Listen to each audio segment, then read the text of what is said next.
beaucoup, Sophie Rajani, pour votre exposé véritablement décapant, battant en brèche vraiment de nombreuses représentations ambiantes sur les rapports du religieux et du politique. Et véritablement, cet exercice de comparaison, de mise en perspective contextualisée, historique, permet vraiment de désessentialiser les choses. Vous avez aussi abordé d'ailleurs la question du statut des écritures, finalement, la question des ressources notamment pour les acteurs politiques. Et voilà, les derniers exemples que vous avez donnés quant à l'époque de Bourguiba étaient particulièrement emblématiques, donc ce rapport qui est la règle finalement plutôt donc d'une domination du religieux par le politique, plutôt que l'inverse qui est vraiment plutôt une exception. Et ce que j'ai noté aussi, c'est que vous avez souvent en filigrane montré en fait des questions de rapport de force. Les rapports de force entre acteurs, qu'ils soient des acteurs religieux, des acteurs politiques ou entre acteurs religieux et politiques, que ça joue un rôle important. Les questions que vous avez abordées concernant la situation de minorité, par exemple, par rapport à un contexte majoritaire. Et tout ceci, c'est comme dans le même sens de la politisation, de la dépolitisation.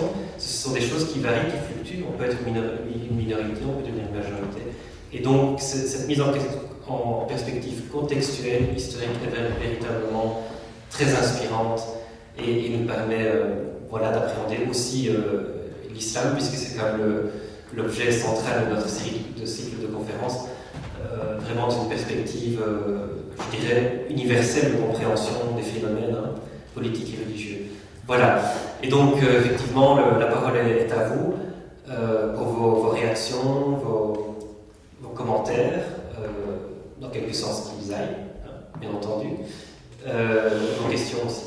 Moi, je m'appelle Ralia Djilioul, je suis sociologue et je travaille sur l'Algérie, sur la société algérienne contemporaine. Et en fait, je me demandais, donc c'est très intéressant de dire qu'on ne peut pas dissocier religion et politique, et une articulation, il y a une codépendance peut-être, mais en tout cas, il y a quand même différentes institutions. La religion, la politique, le gouvernement, les imams, etc. Et du coup, est-ce qu'on peut parler d'un dédoublement du pouvoir en pouvoir religieux et pouvoir politique?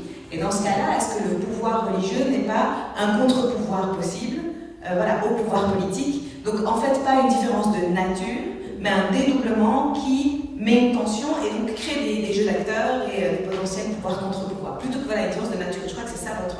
Je me demandais si on pouvait parler d'un dédoublement du pouvoir. Peut-être, oui, prenons peut-être quelques, à moins qu'il n'y ait pas d'autres questions pour le moment ou d'autres commentaires. Alors, on va rassembler quelques questions. Nous avons déjà. Voilà, je vous en prie. Voilà, Franck, je suis imam à Verviers. Comment vous êtes Franck. Voilà, donc merci d'abord pour l'intervention très riche et très éclairante. La question de la réalité européenne m'intéresse plus particulièrement. Notamment, vous avez parlé souvent d'ingérence du politique finalement dans le religieux. Est-ce que vous ne pensez pas qu'en Europe, que ce soit en France ou en Belgique notamment, où parfois il y a des injonctions à la communauté musulmane d'établir un islam des Lumières, je ne sais pas quel islam qui serait culturellement adapté, n'est pas justement plutôt handicapant pour les communautés qui, par ces injonctions du politique, ont tendance à repousser justement tout discours interne qui cherche tout simplement à faire évoluer le message de l'islam pour qu'il soit plus en phase avec nos réalités culturelles. Donc là, c'est plutôt le focus sur nos réalités à nous et comment cet impact du politique peut être négatif pour l'émancipation des communautés musulmanes locales. Merci. Oui. Mohamed Abdou, je suis doctorant en sciences des religions. On a affaire à un formidable. Du tout. Bon, faites attention à la chise. Oui, il a trahi. Il a trahi. Donc, apprécié dans votre présentation, c'était par rapport à l'exploitation entre guillemets de la religion par les politiques à travers le temps, que ce soit au niveau de l'islam ou du christianisme. Sinon, je trouve qu'il y a aussi une différence, pour moi c'est un peu majeur, au niveau de la nature de la religion, puisque en islam, si on parle de l'islam sunnite, il n'y a pas de clergé. Donc, selon cette conception, s'il n'y a pas de clergé, donc même les interprétations ne sont pas sacrées déjà, et donc cette séparation entre les pouvoirs existe depuis la nuit du temps. Au niveau de l'islam, à mon sens, donc naturellement, au niveau de la religion, il y a toujours cette séparation de pouvoir. Le juge n'était pas. Il y avait toujours un juge. Je crois que dans la plupart des dynasties musulmanes, il y avait toujours un juge qui pouvait demander, faire appeler le gouverneur pour le juger.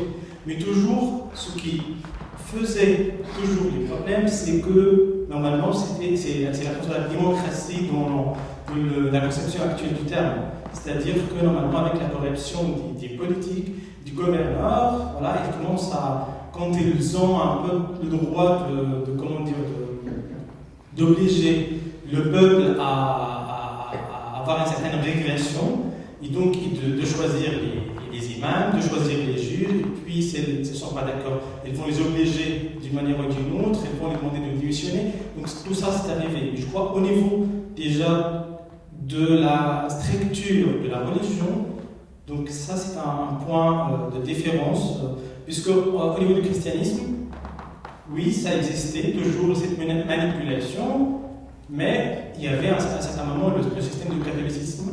Donc historiquement, c'était déjà un gouverneur, c'est quelqu'un, selon la religion et selon les textes, c'est quelqu'un qui parle au nom de Dieu. Et puis nous avons la tradition dans son sens chrétien qui va dans le même sens. Et donc, récemment, si on parle dans les années 20, on peut voir qu'il y a aussi une autre remarque que je trouve importante, c'est qu'il y avait une imposition, c'est-à-dire que le sécularisme, que je trouve différent de la laïcité, a été imposé dans le monde musulman, alors qu'il y avait, donc quelques années avant, c'était le contraire, c'était le peuple, les écrivains, les journalistes et tout ça, ce sont eux qui se sont révoltés contre le système de l'Église d'une manière ou d'une autre. Donc il y avait aussi une différence, à mon sens, dans ces rapports. Finalement, je trouve que dans la structure de la religion en général, peut-être l'islam est un peu différent au niveau qu'elle est un peu insociable de la vie sociale. C'est-à-dire qu'il y a pas mal de choses qui sont vraiment intégrées, qui lui rendent inséparables de la vie sociale. Certaines valeurs et tout ça. Et je crois que Ali Abdelrazak, dans son livre, il a beaucoup mis l'accent sur ce point. C'est-à-dire qu'enfin, il n'y a pas de système général pour le gouverner et tout ça. Il n'y a pas un état de leçon, c'est-à-dire qu'il y a un état avec les structures précises, mais enfin, il y a des valeurs à respecter dans la société. Et je crois que c'est ça qui a posé problème lors de la séparation. Mais enfin, depuis la médiévale, à mon sens, il y avait toujours cette séparation entre les pouvoirs. Chaque pouvoir doit être distingué les uns les autres. Voilà. Très bien. Oui, vous avez c'est un rapport peut-être avec les DGT. Oui, alors si c'est une poursuite, comme ça, allez-y, comme ça, on complète. Bonjour, moi c'est pour les autres questions. Sociologue aussi de formation, pas sur le terrain, sociologue, professeur de sociologie, Massimo. Et italien. Et juste pour, si j'ai bien compris l'intervention de Mohamed, finalement il met en évidence que dans les sociétés traditionnelles, il y avait beaucoup du religieux qui était imbriqué dans le politique. Et par rapport à la question de Valia, du dédoublement, est-ce que finalement, si j'ai bien compris, si le religieux ne peut pas à son tour exercer du pouvoir sur le politique, C'était plutôt de dire est-ce que c'est pas le dispositif du pouvoir qui se complexifie en se dédoublant et que ça crée du décontre-pouvoir. Est-ce que j'avais bien compris que tout le propos c'était ça? C'est pas la nature qui est différente. Moi, ici, j'ai quand même le sentiment qu'on insiste finalement un peu à l'effet contraire de tout ce qui vient d'être exposé, c'est-à-dire qu'aujourd'hui, la société moderne, contemporaine que nous avons ici, utilise finalement non plus le religieux pour installer son pouvoir, mais justement diabolise le religieux pour installer son pouvoir. Et donc on arrive finalement à une contre-lecture de tout ce qui vient d'être dit en situation contemporaine. Et à partir de là, moi je voulais vous poser la question par rapport au fait que si aujourd'hui on assiste, comment est-ce que le religieux justement qui est diabolisé peut d'une certaine manière exercer à son tour, un peu dans l'idée de la question de Ralia, à son tour du pouvoir sur le politique alors sachant qu'il est diabolisé. Donc à partir de là, c'est une question. Merci beaucoup. Ou alors on va peut-être laisser Joseph Ferjani répond déjà à ces questions denses. Voilà. Je ne sais pas dans quel ordre je vais prendre les questions, il y en a qui se rejoignent. Bon, je vais prendre la question qui revient le plus souvent sur la différence structurelle entre l'islam et le christianisme, l'absence de clergé. Alors, très important de préciser que c'est un processus historique qui a conduit à l'émergence d'une institution de clergé indépendante dans le christianisme occidental, pas dans les autres. Nous avons souvent tendance à comparer l'islam, notamment l'islam maghrébin arabe, avec le christianisme tel qu'il a fonctionné dans l'Europe occidentale. L'orthodoxie ressemble beaucoup à l'islam sunnite. Et les protestants aussi, la contestation de l'Église, de l'autorité de l'Église. Cette autorité de l'Église a d'emblée été combattue par ceux qui ont été vaincus comme des hérésies. Les hérésies, c'est des gens qui contestent. S'ils réussissent, ils deviennent une religion, comme les autres. Et s'ils échouent, il reste une hérésie dans l'histoire. C'est la même chose pour les sectes. Une secte, c'est une religion, c'est une secte qui a réussi. Le judaïsme naissant était une secte et combattu comme telle, le christianisme naissant était une secte et combattu comme telle, l'islam, certains disent l'islam c'est une secte chrétienne qui a réussi. Bon, c'est très important de voir est-ce que c'est consubstantiel à la religion ou c'est un fait de l'histoire. Quand l'institution catholique a voulu s'imposer à l'aide des politiques. C'est Charlemagne qui a... Charles Quint. C'est Charles Quint qui est intervenu même pour définir la doctrine de l'Église, pour définir et pour... Donc, c'est selon les circonstances. Vous savez que sous l'Empire ottoman, il y avait 3 classes. La classe des administratifs, la classe militaire et la classe des clercs religieux. Tabaqa al-ilmiya, il appelait comme ça des clercs. Et il remplissait les fonctions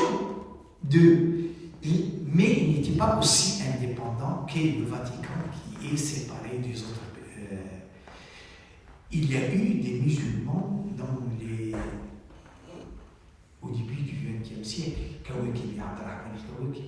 qui ont plaidé pour que le Hijaz fonctionne comme le Vatican. En ce sens où le Hijaz s'occupe des affaires religieuses de tous les musulmans sans intervenir dans les affaires politiques des différents États musulmans. Et le calife imaginé par Abdelrahman Kaouaki, lui, serait l'équivalent d'un pape, élu par ses pairs, représentant les différents pays musulmans, les autorités religieuses des différents pays musulmans. Ça aurait pu marcher après l'abolition du califat par Kemal Atatürk. Ça n'a pas marché. C'était l'une des solutions possibles. Et surtout que les Émirats saoudiens ne voulaient pas de cette solution-là. Un pouvoir limité au Hijaz, qui n'intervient pas dans les affaires et qui est choisi par l'ensemble des musulmans et pour ne s'occuper que des affaires religieuses des musulmans, ça aurait pu être une solution. Et la solution qui s'est imposée dans le monde musulman, semblable au catholicisme, c'est celle du clergé chiite en Iran, en Irak et au Liban, dans les 3 pays. Où effectivement il y a une hiérarchie cléricale qui va du syndic jusqu'au grand imam choisi par les ayatollahs qui sont la crème des mollahs, etc. Vous avez toute une hiérarchie. Bon, ça aurait pu réussir ailleurs si les circonstances politiques. Pourquoi cela? Parce que là, il y avait une rivalité entre la dynastie safawite perse et la dynastie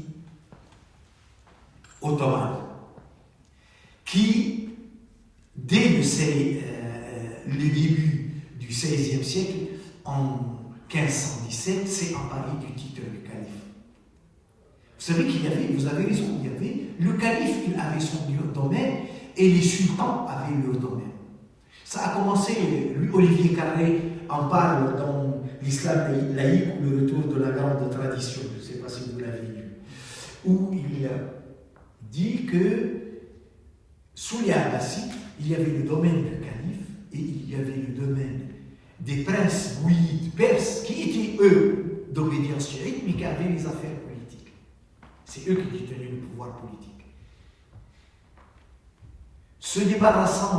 Voulant se débarrasser des Perses dans des circonstances historiques, on ne peut pas revenir aujourd'hui là-dessus, de conflits, les Fatimides chiites menaçant les Abbassides, des soulèvements à l'intérieur, donc il a eu peur que les Bouillides, donc il a fait appel aux Seljoukides, des Turcs sunnites.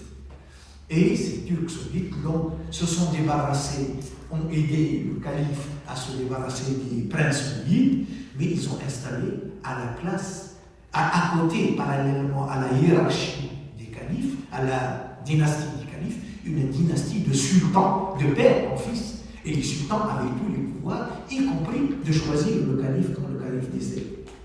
Ils pouvaient même tuer un calife et le remplacer par un autre calife. Donc ça a fonctionné, mais il y avait une velléité d'indépendance du corps des théologiens par rapport aux politiques. Les cadis, les imams, mais ils n'ont jamais réussi. Il y a eu certains cadis ont imposé au calife « je ne me rends pas et me bats ». Il a accepté la fonction de juge à condition qu'il ne fréquente pas la cour, qu'il choisit ses jours de congé où il ne travaille pas et qu'il n'a aucun compte à rendre au calife et au sultan. Mais c'est très rare. Vous lisez toute l'histoire des fuqaha et la plupart du temps, ils ont succombé ils ont préféré collaborer. Donc, l'instrumentalisation du religieux par le politique peut passer par une institution hiérarchisée, comme vous dites, qui a la charge de donner le point de vue de la religion. Mais les Ottomans, c'est ce qu'ils faisaient. Quelle est la fonction du mufti? C'est de dire le point de vue de la religion sur telle ou telle question, y compris sur des traités politiques. On passe à traités politiques, comment on appelait ça, l'île là que a récupéré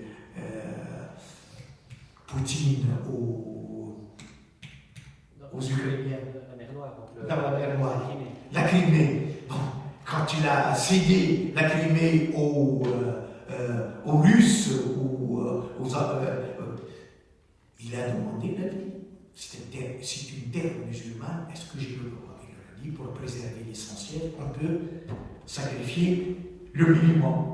C'est le mufti, c'est sa fonction de se justifier. J'ai donné tout à l'heure la justification de l'assassinat des frères et des descendants mâles des frères pour garantir la succession à sa propre descendance.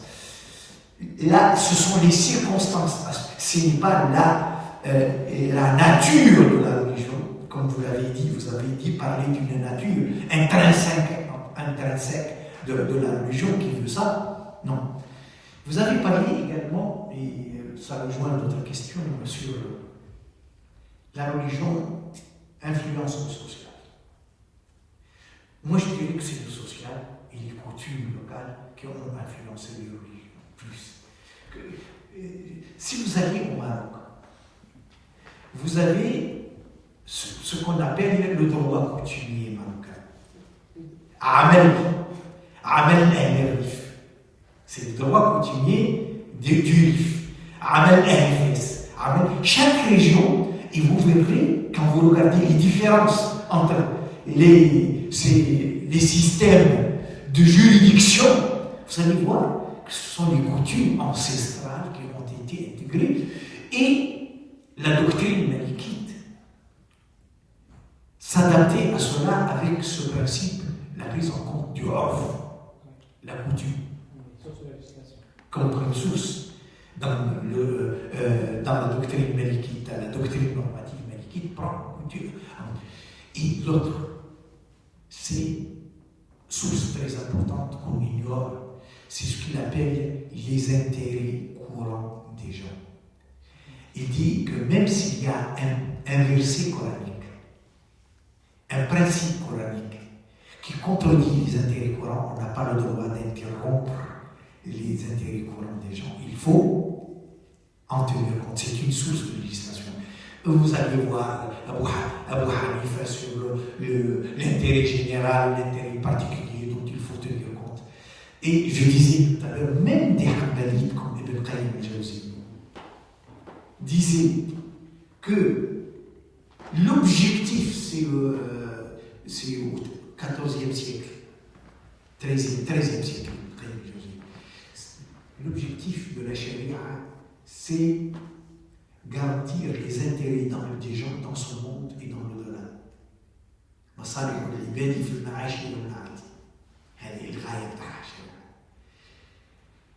Et la justice par laquelle Dieu a séparé la terre et le ciel. C'est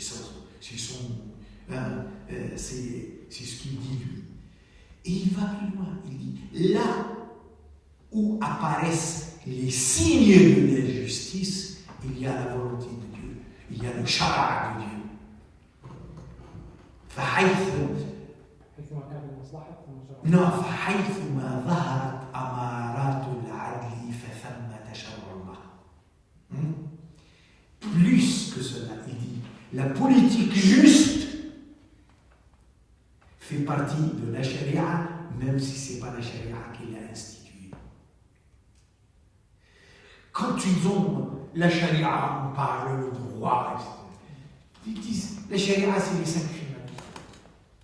Pas plus, les 5 finalités. J'ai eu un débat avec les théologiens marocains qui a eu la réforme de la Moudawana et ils se posaient tout ça. Je lui dis, mais même vous-même, vous dites, il y a les 5 finalités. Hein? On les prend, les 5 finalités. Est-ce que votre régime que vous soutenez, vous ici, les réalise, ces 5 finalités?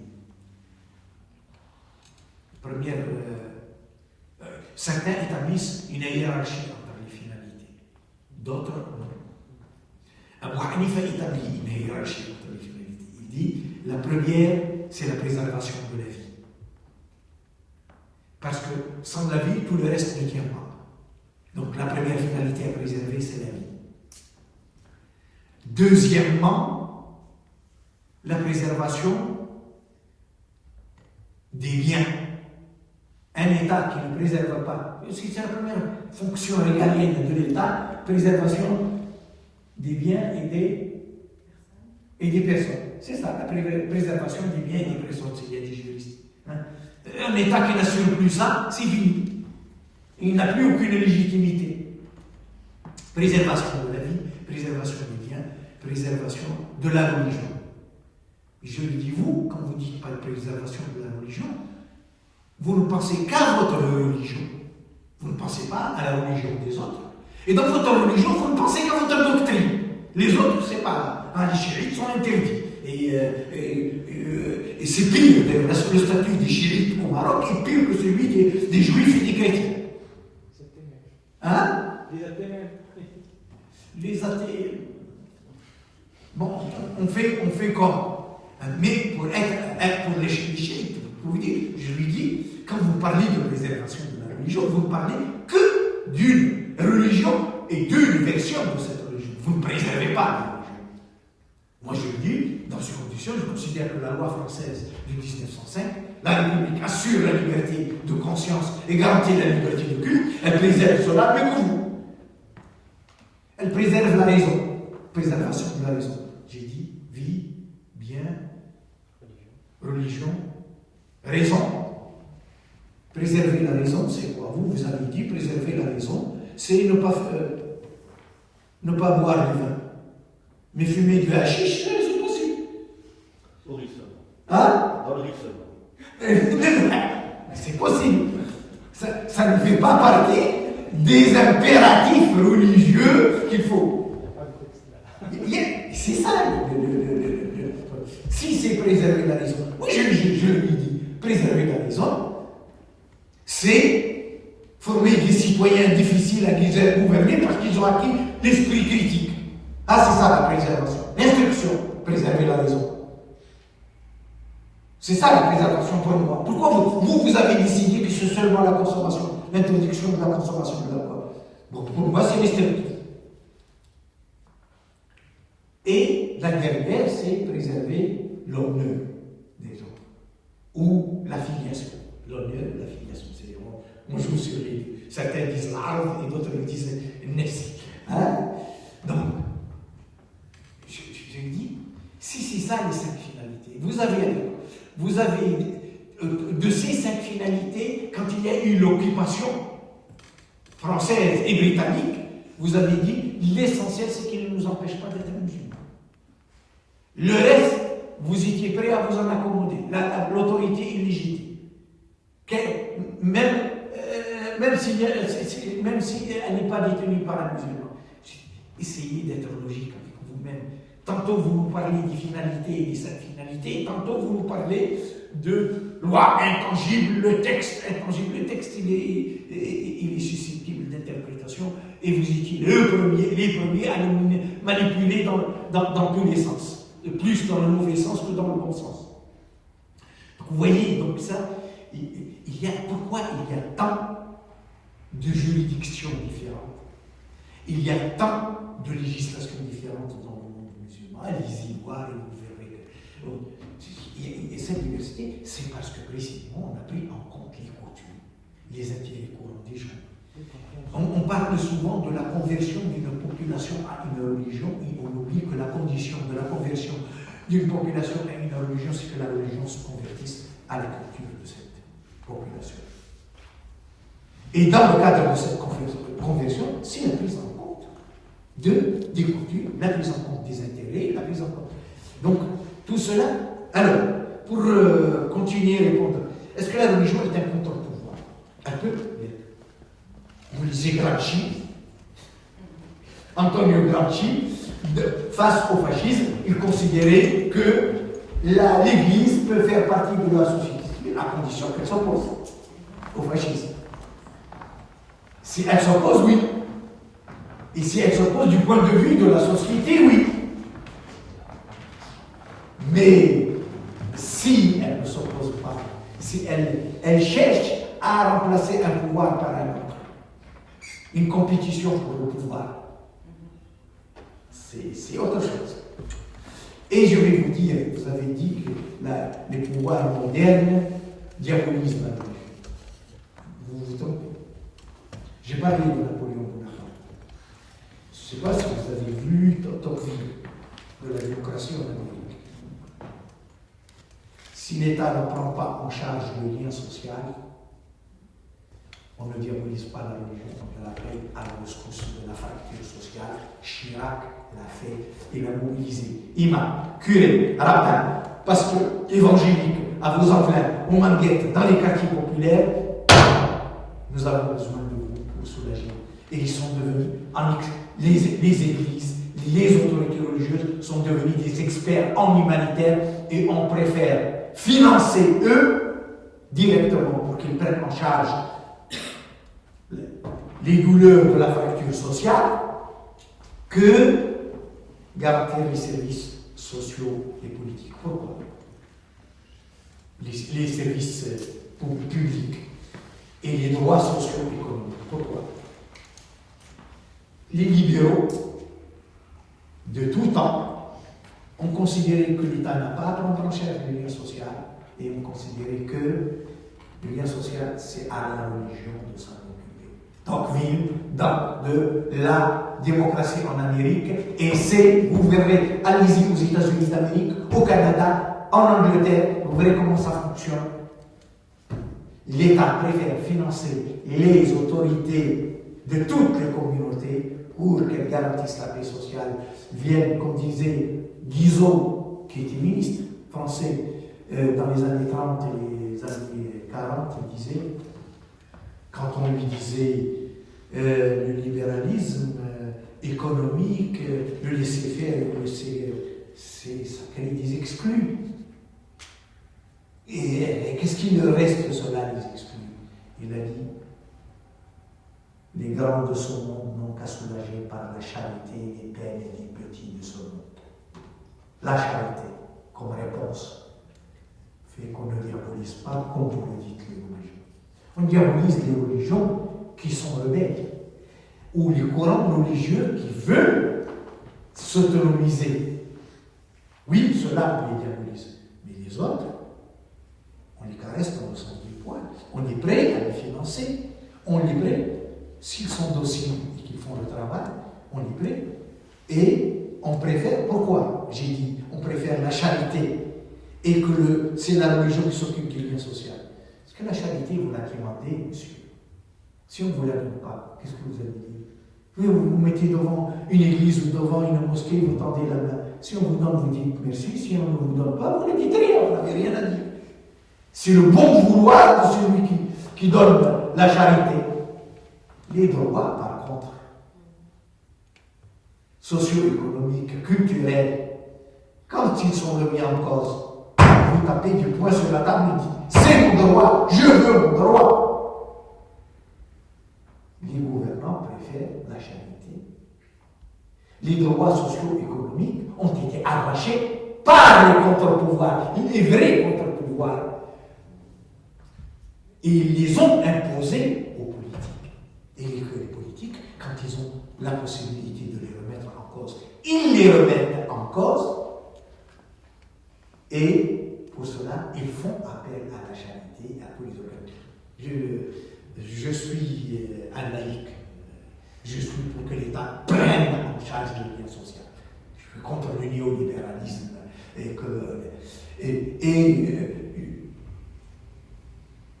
Dans les années 90, à l'université où j'étais à Lyon, c'est la plus grande université de Lyon, on demande la construction d'un amphi parce qu'on avait des problèmes pour construire un amphi.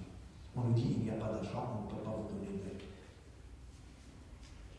Au même moment, on donne une caserne, la caserne Bissuel, en plein centre-ville,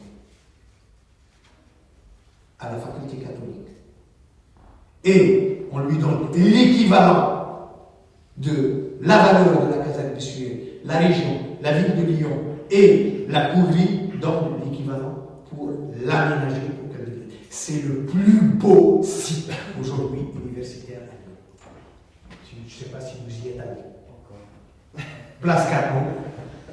Vraiment, c'est le plus beau site aujourd'hui. En plus, on va donner après la prison Saint-Paul et vous allez voir le complexe en plein centre-ville, alors que les campus universitaires sont dans des conditions lamentables. L'amphithéâtre qu'on demandait pour l'université coûtait 30 000. La caserne Bissuel valait 90 000, auquel on a ajouté 90 000 pour l'aménager en espace pour 110 étudiants. Nous sommes la plus grande université à Lyon de 30 000 étudiants. C'est quoi ça? J'étais parmi les signataires d'une pétition et à un tribunal administratif pour que l'argent donné à la faculté catholique soit donné à l'université publique.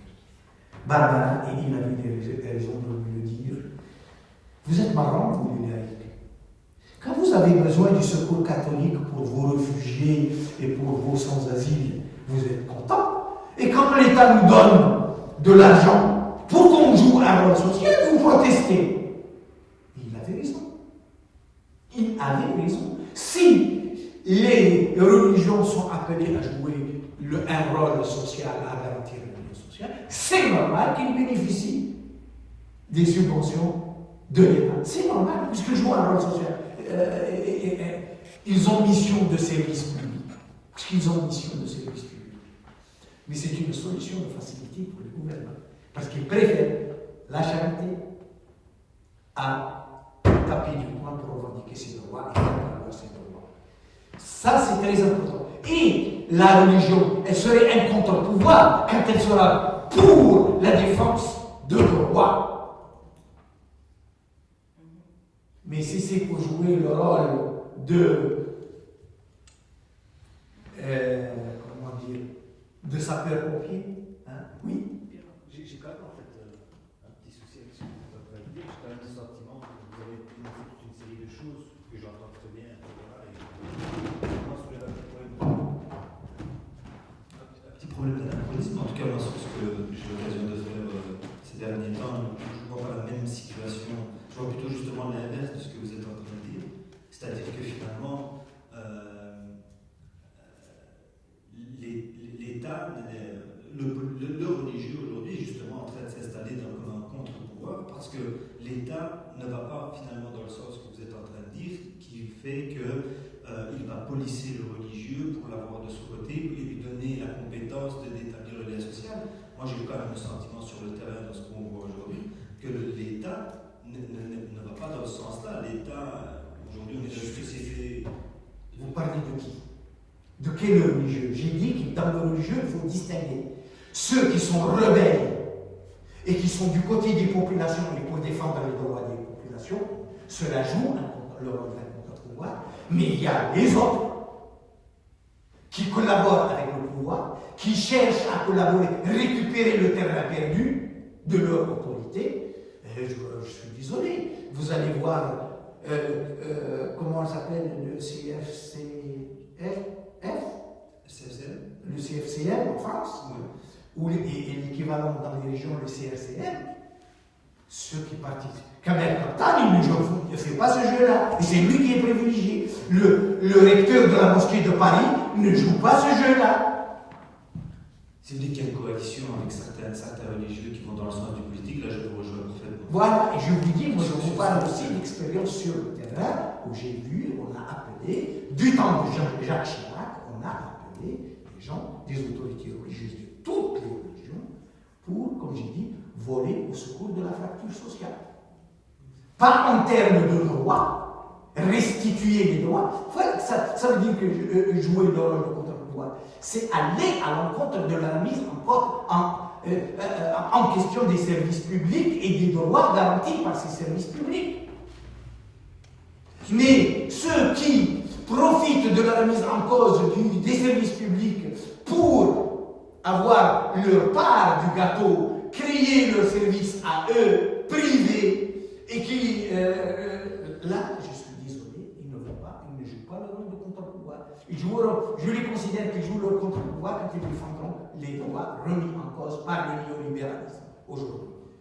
Si on résume ce que vous dites, il y a deux parties en fait. Il y a la partie du religieux qui va dans le sens du politique. C'est ce que j'ai dit d'emblée. C'est ce que j'ai dit à votre collègue d'emblée. C'est qu'il y avait quelque chose qui m'avait échappé du coup. Voilà. Je suis désolé, mais le débat est là pour rappeler ce qui échappe dans. Juste quand même pour revenir sur la diabolisation, il y a quand même une diabolisation de certains acteurs religieux. Ce contre-pouvoir finalement. Exactement. Non, ça c'est sûr. Mais il n'y a pas de diabolisation des églises évangéliques néoconservatrices aux États-Unis, qui ont soutenu Reagan, qui ont soutenu Bush père et Bush fils, et qui ont soutenu Trump. Ceux-là, ils ne sont pas diabolisés, du moins par Trump. Moi, je les diabolise. Je suis prêt à les diaboliser, ça ne me gêne pas. Juste, oui, pour résumer, donc il y a trois options. Soit être des médiateurs au service du pouvoir, soit vraiment être le contre-pouvoir, donc défendre, voilà, ou récupérer le pouvoir pour soi. Voilà. Être en compétition avec le pouvoir. Je vous donne deux figures lyonnaises. Il y a Christian Delorme et il y a Barbara. C'est pas la même chose. Je suis désolé. Malheureusement, Christian Delorme ne pèse pas lourd face à Barbara. Il ne pèse pas lourd. Il peut s'agiter, crier, protester et tout cela. Il ne pèse pas lourd. Donc je n'ai rien contre Christian Delorme. J'ai tout contre Barbara. Non, juste le débat mérite plus de temps, on n'a pas ici. Mais je connais des imams à New York comme Saïd Gassi, je trouve qu'il fait du bon travail, Saïd Gassi. Vous êtes partisan d'une théologie de la libération, alors chez les musulmans. Pourquoi pas? Pourquoi pas? Mais il y a des représentants, ce n'est pas moi qui suis partisan. Comment il s'appelle, Hassan Hanafi, ce qu'on appelle les islamistes progressistes, prenez cela. Et ils se réfèrent explicitement à la théologie de la libération. Et ça ne les gêne pas, ils disent, chacun choisit son... Donc, bien sûr, donc ça dépend de... pour moi, effectivement, je crois à la séparation entre le politique et le religieux, que le religieux soit libre. La question religieuse est une question de conscience, et libre. Et pour cela, je la défends. Je défends la liberté de conscience et je défends la liberté de culte. Mais, attention à l'instrumentalisation de cela contre l'intérêt des populations. Qu'elles deviennent, ce qui est la liberté de conscience devient un instrument de dominer la conscience des gens, de leur imposer, de leur inculquer, de les embrigader, je suis contre. Je suis pour la liberté de conscience. Mais la liberté de conscience, ça va jusqu'à l'État n'a pas à imposer la bonne religion, la bonne doctrine, n'a pas à intervenir là-dedans, mais les religieux n'ont pas à s'ériger en tuteur de la conscience musulmane. Ils peuvent jouer le rôle, on l'a dit, d'éclaireurs, de médiateurs, et les gens font ce qu'ils veulent. Virginie, le temps avance, donc est-ce que nous avons répondu aux 3 questions? Oui, je ne sais pas. La mienne, pas spécialement. Voilà, peut-être. Alors, on va terminer sur celle-là. La sécularisation qui a été imposée par l'État, vous avez dit. Oui, elle a été imposée, mais dans les années 20. Pas vraiment par l'État, par le colonialisme par exemple, dans certains pays arabes. Donc il y avait certaines sécularisations qui donc pas par selon des... Vous avez dit qu'il y a eu un moment où c'était les intellectuels, les... Ça c'était, par exemple, si on compare par exemple la France, donc, voilà, avant la Révolution et puis après la Révolution, et si on compare ça avec ce qui s'est passé dans les années, par exemple, 20, après la guerre mondiale, la première guerre mondiale, et bon, ça on peut voir que le conflit qui a apparu, c'était, puisque c'est quelque chose qui a été imposé.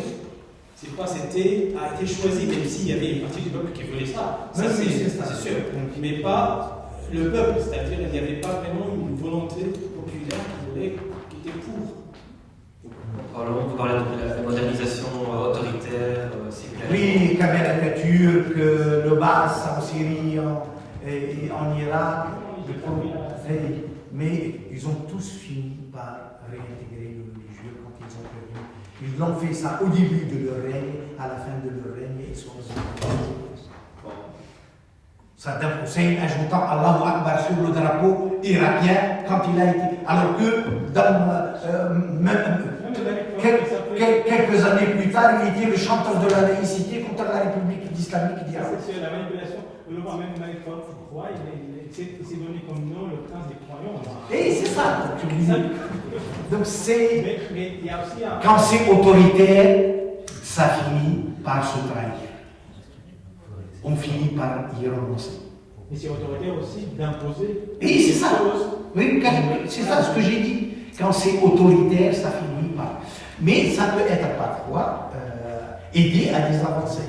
Bourguiba, il avait une légitimité, il s'est appuyé sur un héritage réformiste en Tunisie depuis le 19e siècle.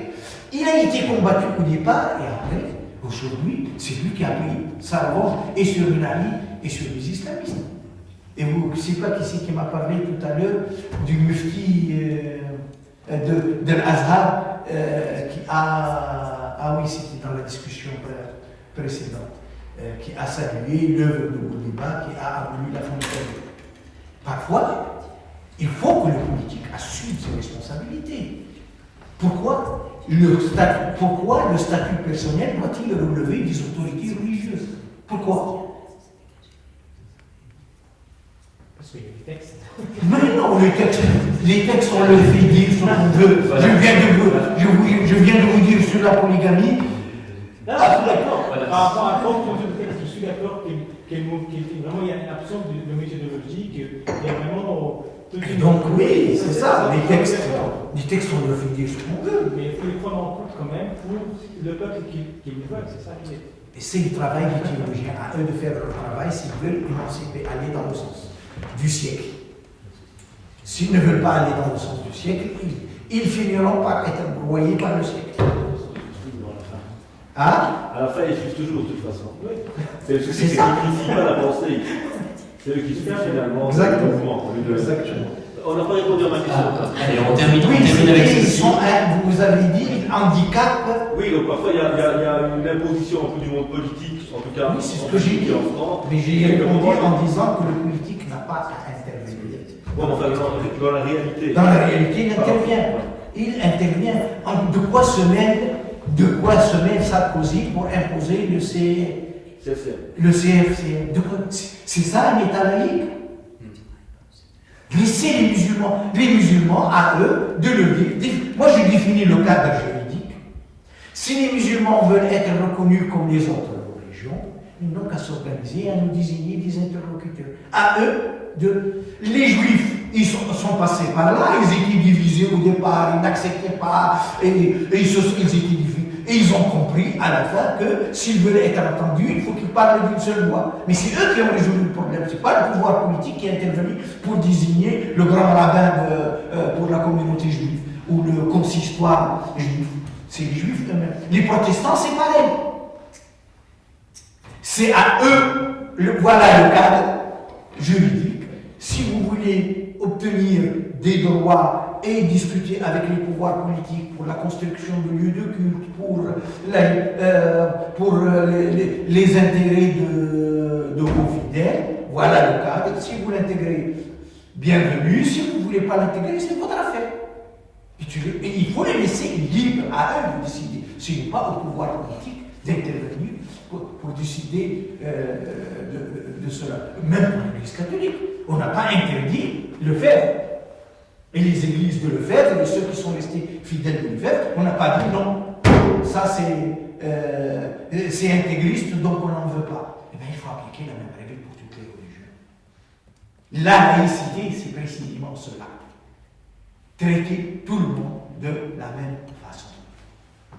Ni dans le sens de la discrimination, ni pour les favoriser. Il ne faut favoriser personne, il ne faut discriminer personne. C'est ça qu'il faudrait.